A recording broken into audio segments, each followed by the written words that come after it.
Mangalagiri CPI కార్యాలయంలో CPI పట్టణ మహాజన సభ జరిగింది.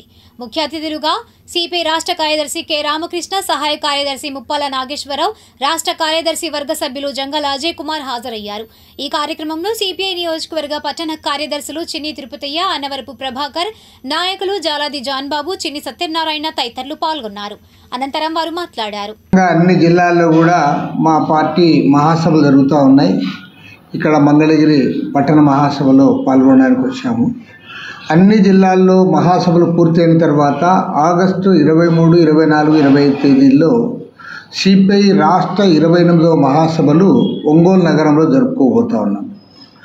ఈ రకంగా అన్ని రాష్ట్రాల్లో కూడా రాష్ట్ర మహాసభలు పూర్తి చేసుకొని సెప్టెంబర్ 21 నుండి 25వ తేదీ వరకు సిపిఐ జాతీయ 25వ మహాసభలు చండీగఢ్ నగరంలో ఘనంగా జరుపుకోవడానికి ఇవాళ ఏర్పాట్లు జరుగుతూ ఉన్నాయి. దేశంలో రాష్ట్రంలో నెలకొన్న రాజకీయ పరిస్థితులు ఒక ప్రమాదకరమైన పరిస్థితులు.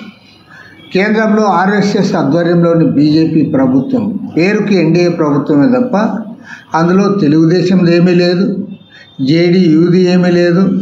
టోటల్గా బీజేపీ ఆర్ఎస్ఎస్ కేంద్ర ప్రభుత్వాన్ని నడుపుతూ ఉన్నారు. వాళ్ళ అజెండాను వాళ్ళ ముందుకు తీసుకుపోతూ ఉన్నారు. కాబట్టి ఇవాళ అవునన్నా కాదన్నా చంద్రబాబు నాయుడు గారు, నితీష్ కుమార్ వీళ్ళందరూ కూడా లౌకికవాదులు.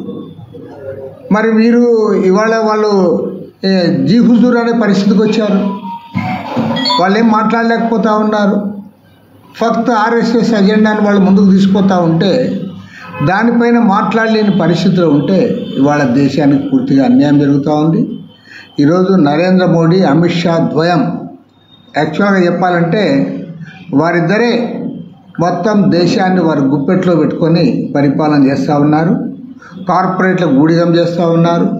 కార్పొరేట్ల ఆస్తులను విపరీతంగా పెంచుతూ ఉన్నారు.